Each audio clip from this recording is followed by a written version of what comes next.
우리 말씀 봅니다. 오늘 우리에게 주신 말씀은 창세기 6장 8절에서 16절까지 말씀입니다. 창세기 6장 8절에서 16절까지 말씀. 우리 말씀 한 절씩 교독합니다. 제가 먼저 8절 읽습니다.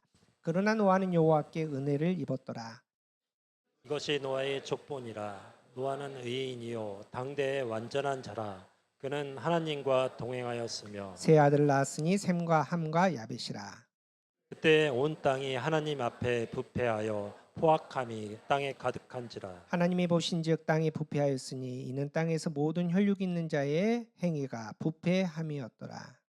하나님이 노아에게 이르되 모든 혈육 있는 자의 포악함이 땅에 가득함으로 그 끝날이 내 앞에 이르렀으니 내가 그들을 땅과 함께 멸하리라. 너는 고페르나무로 너를 위하여 방주를 만들 때 그 안에 칸들을 막고 역정을 그 안에 칠하라. 내가 만들 반주는 이러하니 그 길이는 300규빗, 너희는 50규빗, 높이는 30규빗이라. 우리 16절 함께 읽겠습니다. 거기에 거기에 창을 내되 위에서부터 한 규빗을 내고 그 문은 옆에 보내고 상중하 3층으로 할지니라. 이는 하나님의 말씀입니다. 벌써 9월입니다.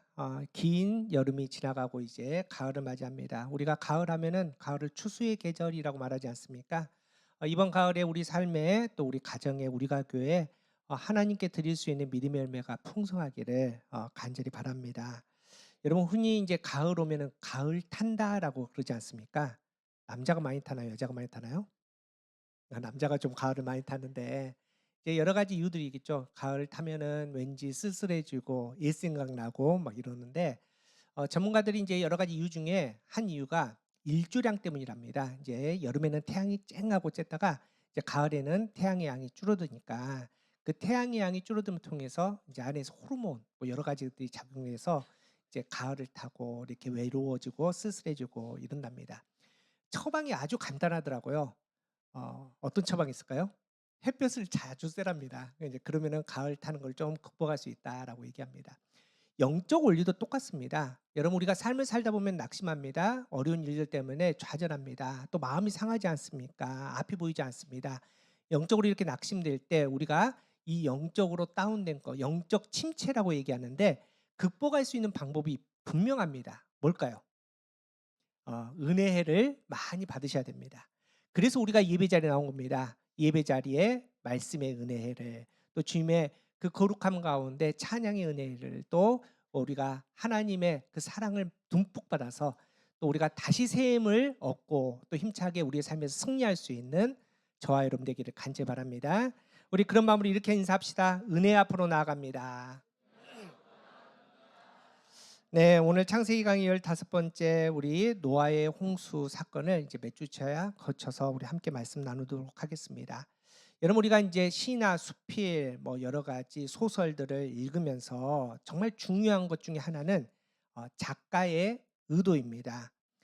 작가의 의도란 말은 작가가 작품을 통해 표현하고자 했던 생각, 메시지 또한 목적을 의미합니다. 다시 말해서 그게 시든 수필이든 뭐든 간에 작가가 글을 쓸 때는 단어 하나, 문장 하나 허투루 하지 않습니다.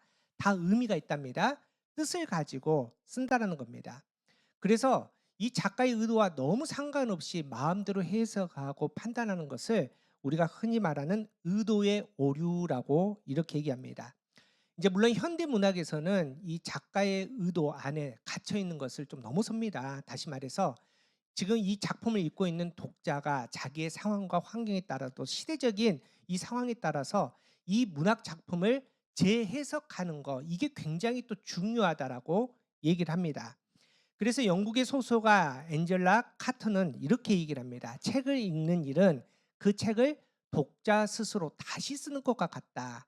내 생각에 모든 소설의 결말은 열려있다. 독자는 그가 읽은 모든 것, 그의 모든 세계 경험을 소설에 들여온다. 이렇게 얘기합니다. 다시 말해서 소설을 읽을 때 물론 작가는 의도를 가지고 쓰겠지만은 독자가 새로운 결말들, 새로운 스토리들을 상상으로 이끌어갈 수 있어야 된다. 이렇게 얘기를 합니다. 저는 공감을 합니다.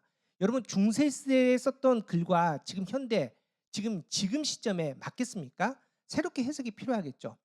그런데 문제는 그 작품의 작가가 하나님이라면 문제는 달라집니다. 여러분 우리가 성경을 뭐라고 얘기합니까? 성경은 하나님 나라의 원고지에 하나님께서 하나님의 손으로 친히 쓰신 작품이라고 얘기합니다. 성경만큼은 작가이신 하나님의 의도와 뜻을 넘어서서는 안 된다는 겁니다. 내 마음대로 판단하고 내 마음대로 재단해서 이해해서는 절대 안 됩니다. 베드로후서 1장 20절 21절은 그래서 이렇게 얘기합니다. 우리 함께 읽어보도록 하겠습니다. 시작. 먼저 알 것은 성경의 모든 예언은 사사로이 풀 것이 아니니 예언은 언제든지 사람의 뜻으로 낸 것이 아니요 오직 성령의 감동하심을 받은 사람들이 하나님께 받아 말한 것입니다. 성경은 사사로이 풀지 말라라고 얘기합니다. 여기서 사사로이라는 이 말은 이디오스라는 헬라어인데 자기 자신에 속한 것, 개인적으로라는 뜻입니다. 다시 말해서 말씀을 읽을 때 내 상황과 형편에 따라서 내가 그냥 느낌 오는 대로 내가 판단하고 내가 경험한 대로 그렇게 사사로이 해석하고 결론 지어서는 안 된다는 겁니다. 성경만큼은 정확하게 처음 하나님께서 우리에게 주신 그 의도, 그 뜻, 하나님의 마음을 넘어서지 않고 그 마음 안에서 우리가 그 말씀을 받아야 됩니다. 이유가 있습니다. 이유는 하나님의 불변성 때문입니다. 우리 하나님은 어제나 오늘이나 내일이나 동일하신 분이십니다. 말라기 3장 6절 나 여호와는 변하지 아니하느니 그러므로 야곱의 자손들아 너희가 소멸되지 아니하느니라. 야고보서 1장 17절 온갖 좋은 은사와 온전한 선물이 다 위로부터 빛들의 아버지로부터 내려오나니 그는 변함도 없으시고 회전하는 그림자도 없으시니라. 여러분 하나님의 언약의 말씀, 하나님의 성경 말씀은 시대의 상황에 따라서 달라지지 않습니다. 여러분 이 창세기 처음 주신 온 독자가 있지 않습니까? 출애굽한 이스라엘 백성들. 그 후부터 지금 몇 년이 지났을까요? 3,000년이 지났습니다. 처음 온독자에게 주신 그 의미와 지금의 의미가 달라지지 않는다는 겁니다. 물론 문자적으로 딱 정확하다. 문자적으로 그대로 지켜야 돼. 이건 아닙니다. 여러분 3월 3일이 무슨 날인지 아십니까? 3월 3일 삼겹살 데이입니다. 어제도 이제 우리 그 지난주 금토일 날 이제 이룸 수련회 갔습니다. 이제 저도 이제 갔는데 먼저 이제 목살을 굽더라고요. 목살을 겁나게 구워서 아주 많이 먹었습니다. 근데 목살 다 먹고 나서 다들 배불러서 못 먹겠다 하는데 그다음에 삼겹살 들어오니까 새로 시작하더라고요. 삼겹살 돼지고기 굉장히 좋아합니다. 그래서 우리나라 뭐 소울푸드 중에 하나가 삼겹살이라고 얘기할 정도로 좋아하는데 성경은 어떻게 얘기하느냐? 자, 레위기 11장 7절 8절 우리 함께 읽어보겠습니다. 시작.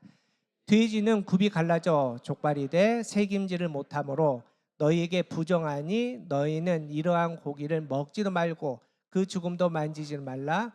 이것들은 너희에게 부정하니라. 우리 이름 수련회 때 먹어버렸는데 이 부정한 여러분 돼지고기 먹지 말라고 하지 않습니까? 성경에. 이유가 뭘까요?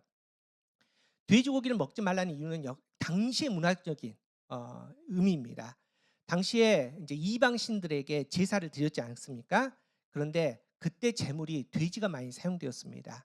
그리고 돼지는 잡식입니다. 이것저것 아무거나 막 주워 먹지 않습니까? 그러다 보니까 그 당시에 이 돼지라는 짐승은 부정한 짐승으로 생각되었습니다. 그래서 하나님께서는 이방의 문화와 분별하여 하나님의 자녀들이 거룩해져라, 거룩을 지켜라. 이게 하나님의 말씀입니다. 또 일부의 학자들은 이렇게 얘기합니다. 돼지고기가 이제 왜 먹지 말라 하셨냐? 아무거나 주워 먹다 보니까 그 돼지고기 안에는 회충이라든지 기생충이라든지 이런 게 많이 있었습니다. 그래서 예전에 요즘에는 안 그렇지만 예전에 우리나라도 뭐라고 합니까? 돼지고기는 구울 때 바싹 구우라고 얘기하지 않습니까? 그거 다 죽이고 먹어야 된다 이렇게 얘기합니다. 그래서 일부 학자들은 하나님께서 공동체 하나님의 이스라엘 백성들의 건강까지 책임지려고 먹지 마라라고 해석하는 사람도 있습니다. 여러분 그런데 단순히 돼지고기를 먹냐 안 먹냐의 문제가 아닙니다. 앞서 얘기했지만 그 핵심 뭡니까? 거룩입니다. 이 먹는 것조차도 하나님께서는 하나님의 자녀들이 거룩함을 지켜라. 여러분 이게 핵심입니다. 그래서 고린도전서 10장 31절 자 시작. 그런즉 너희가 먹든지 마시든지 무엇을 하든지 다 하나님의 영광을 위하여 하나님의 거룩하니 너희가 모든 것들 내가 숨쉬는 모든 것들조차도 하나님의 거룩함을 지켜라. 이게 핵심입니다. 그래서 3,000년 전 말고 지금 현재 하나님께서 동일하게 레위기 말씀을 기록했으면 돼지고기 먹지 말라 기록하셨을까요? 아니요. 우리 먹어야 되는데. 그럼 뭐라고 기록하셨을까요? 뭐 먹지 말라고 기록하셨을까요? 술 먹지 마라. 담배 피지 마라. 마약하지 마라. 아마 이렇게 적어놨을 겁니다. 왜냐하면 그것들을 말미암아 삶이 무너집니다. 건강에 해칩니다. 하나님을 떠나게 됩니다. 아마 하나님께서 그런 것들을 금하셨을 겁니다. 우리 사랑하는 성도 여러분, 우리가 신앙생활합니다. 오늘도 교회 나와서 이렇게 신앙생활하는 거 아닙니까? 신앙생활이 뭘까요? 신앙생활은 우리가 말씀 가운데, 우리의 삶 가운데, 우리의 가정생활, 일터 가운데 매 순간 일어나는 상황, 사건들 속에서 하나님의 의도, 하나님의 뜻, 하나님의 마음을 분별해가는 과정이 신앙생활입니다. 우리가 말씀을 읽습니다. 큐티를 합니다. 우리가 100일 성경 통독을 합니다. 여러분, 그 하는 게 중요한 게 아니라 그 안에서 우리가 하나님의 말씀을, 하나님의 마음을 만나야 되는 거 아닙니까? 하나님께서 보여주신 길을 따라가야 됩니다. 그게 바로 신앙생활입니다. 그 길을 잘 볼 수 있는 사람, 하나님의 마음을 잘 공감할 수 있는 사람, 하나님의 의대를 잘 분별할 수 있는 사람이 믿음이 좋은 사람, 예수님 잘 믿는 사람일 줄 믿습니다. 저와 여러분이 그런 사람이 되기를 간절합니다. 우리가 예배 가운데 그렇게 하나님의 음성을 분명히 들을 수 있는 저와 여러분 되기를 축복합니다. 그런데 문제는 how, 어떻게? 알겠는데 어떻게 알 수 있을까? 어떻게 볼 수 있을까? 어떻게 깨달을 수 있을까? 여러분, 이게 문제 아닙니까? 그래서 오늘은 노아의 홍수 사건 디테일하게 그 안의 내용보다는 좀 전반적으로 어떻게 우리가 하나님의 음성을, 하나님의 의도를 분별할 수 있는지를 좀 생각을 해보도록 하겠습니다. 첫 번째로 우리가 하나님의 말씀 가운데, 우리의 상황, 모든 상황 가운데 하나님의 의도, 하나님의 길, 말씀을 잘 분별하고 따를 수 있는 방법은 우리의 한계를 인정하는 겁니다. 결론부터 얘기하면은 저와 여러분은 이게 몇 년 신앙생활하고 직분이 뭐고 이걸 다 떠나서 하나님의 마음을 알 수 있고 하나님의 길을 찾을 수 있고 하나님의 의도를 분별할 수 있는 능력이 없다. 이게 결론입니다. 여러분, TV에 김용국 교수 있지 않습니까? 여기 머리 좀 시원하신 분 있지 않습니까? 나와서 철학 얘기만 하는 게 아니라 성경 강의를 합니다. 심지어는 성경 강의도 합니다. 잘합니다. 재밌습니다. 여러분, 재밌다고 들으시면 안 됩니다. 왜냐하면 복음과 상관없이 동양 철학적인 또 당시 지금 현재 시대적인 상황, 이런 것들을 지금 얘기를 하기 때문에 여러분 들으시면 안 됩니다. 성경에서 예수님께서 이렇게 말씀하십니다. 이런 의도입니다. 정말 확신에 차서 얘기하거든요. 그런데 여러분, 아닙니다. 여러분, 우리는 그럴 능력이 없습니다. 공부 열심히 했다고 하버드 나왔다고 그럴 능력 없습니다. 심지어는 우리는 바로 우리 눈앞에 있는 것도 분별 못합니다. 여러분, 오늘 좀 비와서 그렇지만은 한여름에 태양 보십시오. 태양이 있는데 봅니까? 못 봅니다. 왜 못 봅니까? 너무 밝으니까. 여러분, 캄캄한 방에 들어가 보십시오. 너무 캄캄하면요, 내 앞에 뭐가 지나다녀도 뭐가 있는지 아무것도 분별할 수가 없습니다. 총알이 슝 날아갔는데 너무 빠르니까 못 봅니다. 꽃이 피고 있는데 이게 너무 천천히 핍니다. 그러니까 피고 있는지를 우리는 분별을 못합니다. 여러분 눈앞에 종이 한 장만 딱 가려보십시오. 종이 뒤에 뭐가 있는지, 무슨 상황인지 전혀 모릅니다. 여러분, 이게 우리 한계입니다. 그런데 여러분이 창조주 하나님의 생각을, 창조주 하나님의 길을, 그분의 의도를 우리가 분별할 수 있다? 있다 없다? 없다는 겁니다. 그럼에도 불구하고 말씀은 우리가 분별해야 된다, 할 수 있다라고 얘기합니다. 그 방법은 하나님이 주신 방법으로만 가능합니다. 세 가지입니다. 첫 번째는 하나님의 자기 계시입니다. 우리가 전반기에 와우 성경 우리 교리 우리 공부 다 했습니다. 그리고 이제 곧 있으면 이제 후반기에 성경고리 또 시작합니다. 하나님의 자기 계시의 뜻이 뭡니까? 아주 간단합니다. 우리는 능력이 없기 때문에 하나님께서 어떻게 하신다? 스스로 보여주시는 겁니다. 저와 여러분에게 여러 가지 방법을 통해서 이제 곧 있으면은 산에들의 단풍이 생기지 않습니까? 그 아름다운 단풍의 모습 가운데, 산들 발음 가운데, 친구들과 가족들의 대화 가운데 하나님은 여러 방법을 통해서 하나님의 생각과 하나님의 뜻을 하나님께서 자기 계시 보여주신다는 겁니다. 하나님께서 가장 명확하게 자기 계시하는 방법이 뭔지 아십니까? 뭘까요? 바로 성경. 말씀을 통해서 하나님은 이미 자기 계시, 하나님을 보여주시는 겁니다. 하나님께서 보여주실 때 우리는 하나님의 의도를 발견할 수 있습니다. 하나님의 길을 찾을 수 있다는 겁니다. 두 번째는 성령의 조명입니다. 다시 말해서 성령님께서 빛을 비춰주실 때, 문을 열어주실 때 봅니다. 여러분, 우리가 작년에는 성경 2독했거든요. 올해는 1독하는데 많은 분들이 이렇게 얘기합니다. 처음 읽었을 때는 몰랐는데 두 번째 읽으니까 조금 알겠어요. 세 번째 읽었으니까 이게 이 말씀인지 깨달았어요. 이렇게 하신 말씀이 있습니다. 여러분, 이게 성경 많이 읽어가지고 독해력이 늘어났다, 이거 아닙니다. 성경을 읽고 읽다 볼 때 하나님께서, 특별히 성령 하나님께서 빛을 비춰주셔서 그 말씀의 뜻을 깨닫게 합니다. 하나하나 하나님께서 열어주신다. 이게 바로 성령의 종명입니다. 이 은혜 가운데 우리가 하나님의 뜻을 발견할 수 있다는 겁니다. 세 번째는 가장 확실한 방법입니다.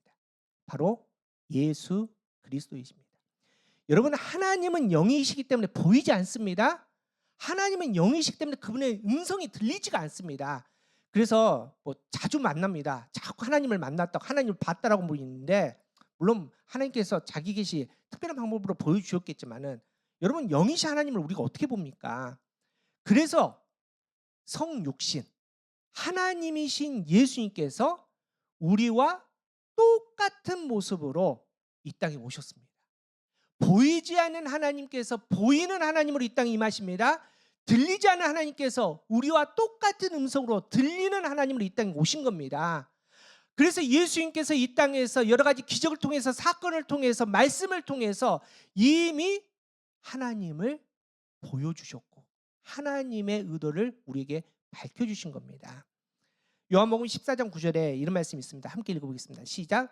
예수께서 이르시되 빌립아, 내가 이렇게 오래 너희와 함께 있으되 내가 나를 알지 못하느냐? 나를 본 자는 아버지를 보았거늘 어찌하여 아버지를 보이라? 예수님을 본 사람은 누구를 봤다? 하나님을 봤다.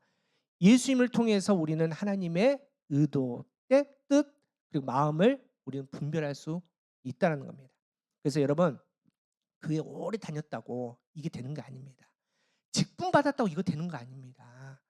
하나님께서 특별한 은혜로 하나님이 자기 계시를, 성령님께서 빛을, 조명을 통해서 보여주실 때 예수님을 우리가 인격적으로 만난 사람만이 하나님의 의도를 분별합니다. 하나님의 뜻을 발견할 수 있습니다. 하나님의 길을 따라갈 수 있다는 겁니다. 저와 여러분이 항상 이렇게 믿음으로 성숙한 하나님의 그 거룩하심을 우리가 분별할 수 있는 믿음의 사람 되기를 축복합니다. 하나님의 그 은혜 가운데 우리의 한 걸음 한 걸음 가운데 정말 다른 길, 세상 길 가지 않고 말씀의 길에서 정말 좌로나 우로나 치우치지 않고 정도의 길을 걸어갈 수 있는 저와 여러분 되기를 간절히 바랍니다. 두 번째로 하나님의 마음 의도를 잘 우리가 알기 위해서는 닫혔던 우리의 생각과 마음을 열어야 됩니다. 여러분, 우리는 다 내 주관으로 살아갑니다. 우리가 이타적으로 산다라고 말하지만은 다 이기적입니다.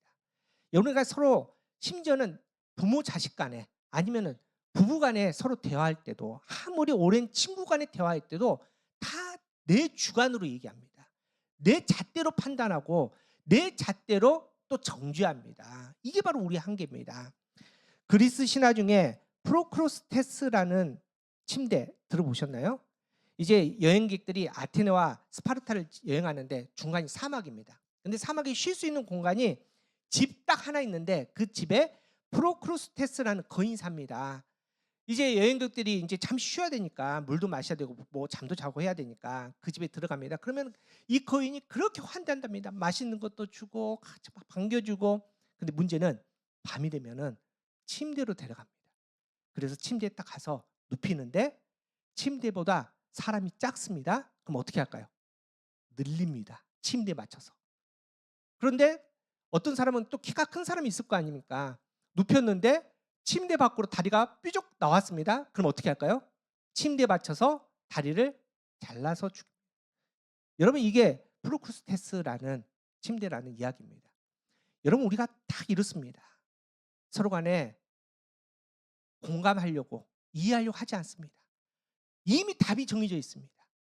누가 뭐라 하든지 간에 내 주관에 따라서, 내 경험에 따라서, 내 이익에 따라서 다 절단해 버립니다. 그리고 그렇게 판단해 버립니다. 이게 우리라는 겁니다.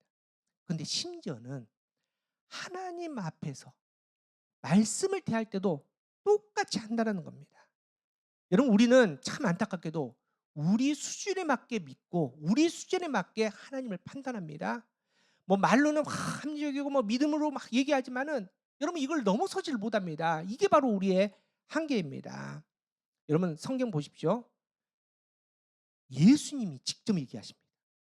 제자들에게 예수님이 직접, 야, 내가 이제 십자가를 져야 된다라고 하나님이신 예수님이 직접 얘기하는데 베드로가 뭐라고 얘기합니까? 베드로가 붙들고 항변하여 꾸짖습니다. 예수님 틀렸다는 겁니다. 내 기준이 맞다라고 얘기하지 않습니까?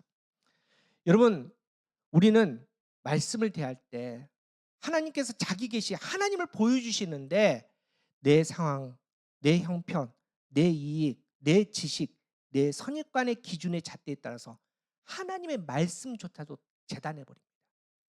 그래서 앞에 말씀에 사사로이 우리가 말씀을 해석하고 판단한다는 겁니다. 오늘 이제 노아의 홍수 보십시오. 너무나 유명한 말씀 아닙니까? 여기 있는 계신 분들 노아의 홍수 모르는 분 한 명도 없습니다. 그런데 노아의 홍수 보십시오. 그 내용이 뭡니까? 결말이 뭡니까? 아마 노아의 홍수하면 딱 두 가지 얘기할 겁니다. 첫째는 하나님의 심판이다. 죄에 대한 하나님의 심판을 얘기할 겁니다. 오늘 보면 11절 보십시오. 함께 읽어보겠습니다. 시작. 그때 온 땅이 하나님 앞에 부패하여 포악함이 땅에 가득한지라. 여기서 부패는 샤트라는 말인데 멸망시키다, 파멸하다, 부패하다. 또 포악은 하마스라는 히브리어인데 폭력, 난폭, 부당행위, 불법, 악입니다. 여러분, 지금 오늘 본문의 내용이 창세기 몇 장입니까? 6장입니다. 6장. 뭐 뒤에 뭐 저기 뭐 선지서 아니면 말라기 아니면 신약 아닙니다.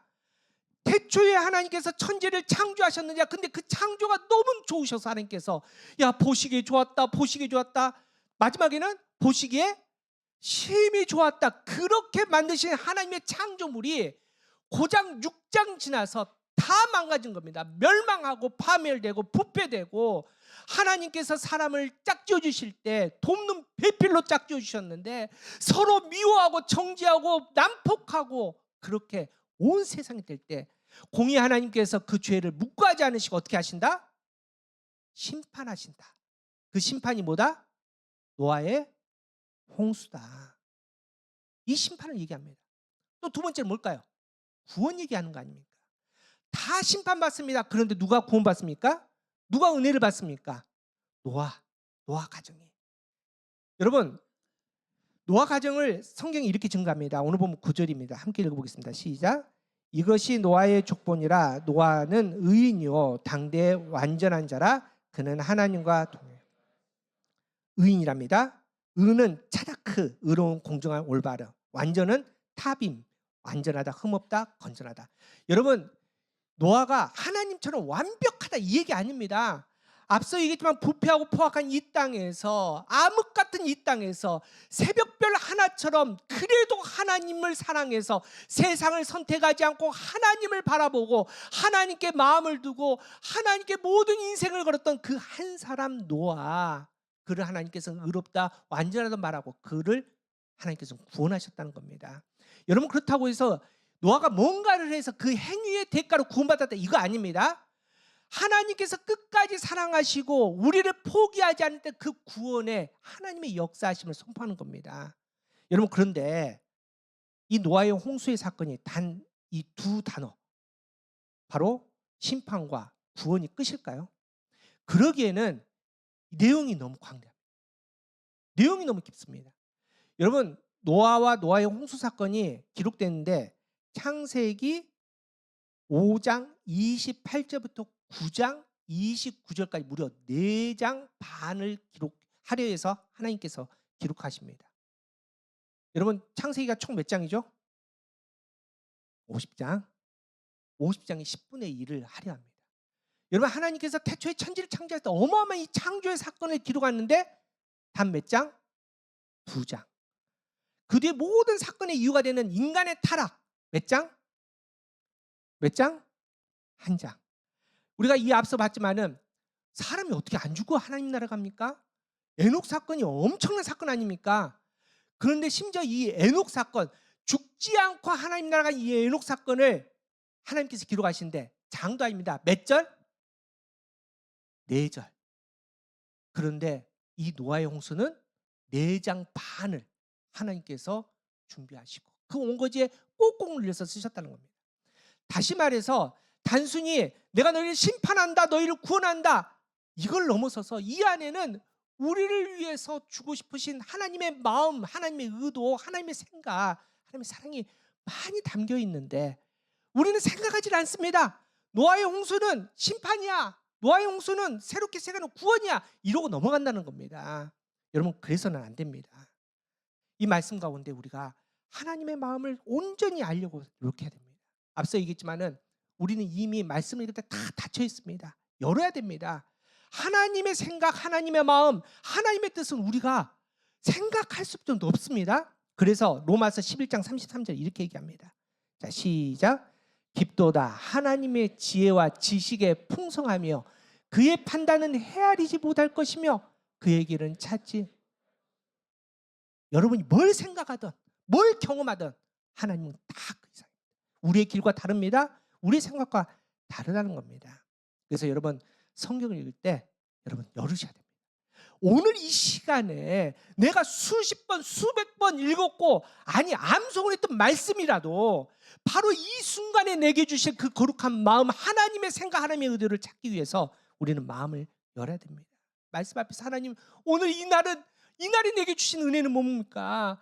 나에게 말씀하신 이 날의 뜻은 뭡니까? 우리가 기도하면서 말씀을 봐야 된다는 겁니다.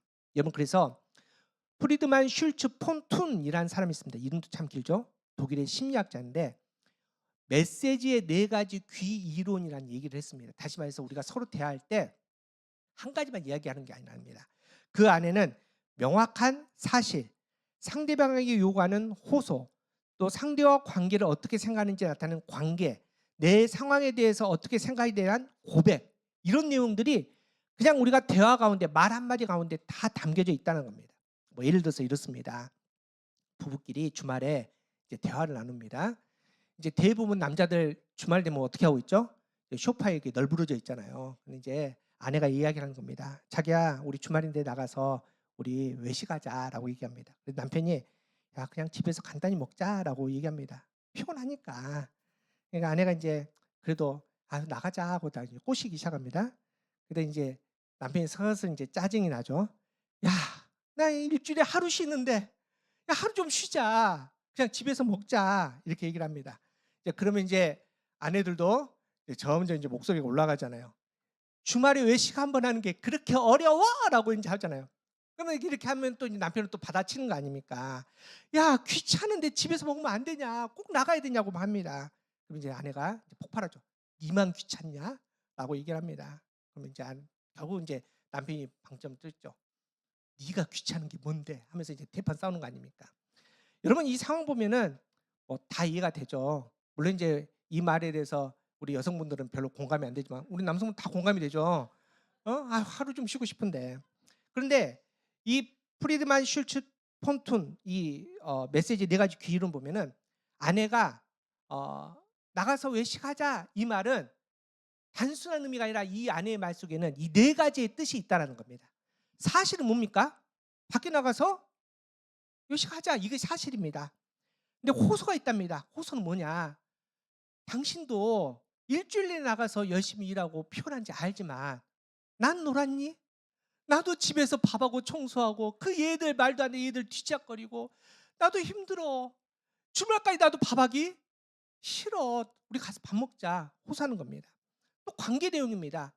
일주일 내에 얘들 얼굴도 못 봤지 않냐? 얘들 자고 있을 때 나가고 얘들 또 자고 있을 때 들어오고 얘들하고 대화를 하지 못했는데 그래도 주말인데 얘들하고 가서 외식도 하고 또 이것저것 보고 얘들하고 좀 관계 좀 맺자, 이런 내용이 아내의 말 속에 담겨 있다는 겁니다. 또 고백입니다. 우리 가정이 주말이라고 맨날 이렇게 널브러져 잠만 자는 가정이 아니라 같이 이야기하고 또 같이 사랑 나누고 또 그렇게 살아가 이런 가정이 되어서 이런 것들이 다 담겨져 있다는 겁니다. 여러분, 아내의 말은 아내가 밖에 나가서 맛있는 거 먹냐 뭐 이것 때문에 마음 상하는 게 아니라 이 내용들을 못 알아주니까 마음이 상해서 그렇게 목소리가 올라가고 또 화를 내는 거 아닙니까? 그렇죠? 예, 여자분도 그렇죠? 근데 남자의 마음도 또 이해를 해줘야 얼마나 피곤하겠습니까? 근데 어쨌든 간에 이 대화 가운데 이 네 가지가 다 담고 있다는 겁니다. 여러분 성경도 똑같습니다. 오늘 노아의 홍수 사건 보십시오. 팩트는 뭡니까? 팩트는 심판과 구원입니다. 이건 팩트입니다. 그런데 팩트로 끝나서는 안 됩니다. 그 안에 문장 하나하나 속에 단어 하나하나 속에 하나님께서 내 사랑하는 아들 딸에게 주고 싶은 마음이 있는데 그 사랑이 있는데 우리는 눈을 닫아버립니다. 귀를 막아버린다는 겁니다. 여러분 이 팩트를 넘어서서 모든 말씀 가운데 그 이면에 나를 향한 우리 가정을 향한 우리가 교회를 향한 하나님을 만나고 하나님의 그 의도를 깨닫고 그 하나님의 마음을 공감할 수 있는 저와 여러분 되기를 축복합니다. 오늘 이제 노아의 홍수를 하나님께서 주십니다. 무려 4장 반을 기록하시 주시는데 여러분 다른 말씀보다 이 노아의 홍수 속에 하나님이 주시는 마음은 특별합니다. 왜냐하면 하나님의 너무 간절한 마음이 들어있기 때문입니다. 오늘 이제 노아의 홍수 사건을 선포하면서 하나님께서 본인의 마음, 하나님의 마음을 원색적으로 이렇게 표현합니다. 오늘 읽지는 않았지만 창세기 6장 5절 7절입니다. 우리 함께 한번 읽어보도록 하겠습니다. 시작. 여호와께서 사람의 죄악이 세상에 가득함과 그의 마음에 생각하는 모든 계획이 항상 악할 뿐임을 보시고 땅 위에 사람을 지으셨음을 한탄하사 마음에 근심하시고 이르시되 내가 창조한 사람을 내가 지면에서 쓸어버리되 사람으로부터 가축과 기는 것과 공중의 새까지 그리하니 이는 내가 그것들을 지으셨음을 한탄. 여러분 우리 하나님은 후회가 없으십니다. 우리 하나님은 실패하지 않으신 분입니다. 우리 하나님은 아픔이 없는 분이십니다. 그래서 오늘 말씀에 하나님께서 한탄한다라고 얘기하십니다. 이 한탄의 것은 나함이라는 단어인데 후회하다, 유감으로 생각하다는 겁니다. 후회한다고 말씀하십니다. 여러분 나함 숨소리 같죠? 이 언어적 뜻은 우리 답답하면 뭐 나오죠? 한숨 나오잖아요. 그 한숨입니다. 그 뜻이 하나님이 이것들을 바라보면서 이 땅을 바라보면서 방금 창세기 1장에서 좋았다 심히 좋았던 그 하나님의 마음이 다 무너지고 고장 6장 지났는데 이것들 보면서 하나님께서 한숨을 쉬시면서 내가 후회스럽다 유감이다 이렇게 말씀하십니다. 근심하신답니다. 여러분 하나님이 슬퍼하신 분 아닙니다. 그런데 하나님이 슬프시답니다. 내가 이것들 때문에 이 땅에 심판을 내리는데 오늘 말씀 그대로 가축과 기는 것과 공중의 새까지 그것들까지 다 심판하는 하나님의 마음. 우리 상성도 여러분 우리가 노아의 홍수는 교회 학교에서 재미있는 노아의 방주 이렇게 넘어갔을 이야기 아닙니다. 그 한 구절 한 구절마다 한 단어 한 단어마다 하나님의 한숨이 담겨 있는데 하나님의 슬픔이 담겨 있는데 하나님의 아픔이 담겨 있는데 여러분 그 마음을 우리가 공감하면서 이 말씀을 읽어야 됩니다. 그런데 더 두려운 건 뭔지 아십니까? 이 땅에 하나님께서 하나님의 손으로 직접 만드신 기관은 딱 둘밖에 없습니다. 그게 뭐죠? 가정과 교회입니다. 여러분 이 이유 잘 생각하십시오. 온 땅이 다 부패하지 않습니까? 온 땅이 다 그런데 그 가운데 그 암흑 같은 캄캄한 노아의 한 가정, 노아의 그 한 믿음이 새벽별처럼 빛납니다. 하나님께서 원하신 것은 이 땅이 노아의 때와 다릅니까? 똑같습니다. 똑같이 부패하고 똑같이 완전히 망가진 이 땅에 그래도 노아처럼 새벽별처럼 빛날 수 있는 너의 가정이 되어다오. 우리가 교회가 되어다오. 그래서 하나님께서 직접 지으신 거 아닙니까? 그런데 하나님께서 우리의 가정을 보시고 우리가 교회를 보시고 동일하게 근심하시고 한탄하시지는 않을까? 두렵고 떨리는 마음으로 이 노아의 홍수 사건을 마주할 수 있는 저와 여러분 되기를 간절히 바랍니다. 우리가 또 세상 가운데로 갑니다. 그나마 교회에서는 낫죠. 네, 세상 가운데, 세상의 물질, 세상의 경제 원리가 돌아가는 그 세상 가운데서 여러분 깨어 기도하십시오. 말씀 앞에 서십시오. 그렇게 하나님께서 주시는 하나님의 생각, 하나님의 마음, 하나님의 의도를 따라갈 수 있는 좋은 신앙인으로, 성숙한 믿음의 사람으로, 예수님 잘 믿는 사람으로 이번 한 주간에도 승리할 수 있는 저와 여러분 되기를 축복합니다. 하나님을 신뢰하며 담대히 나아가서 이번 한 주간에도 하나님께서 보시기에 심히 좋았더라는 하나님의 아들, 딸 되기를 축복합니다.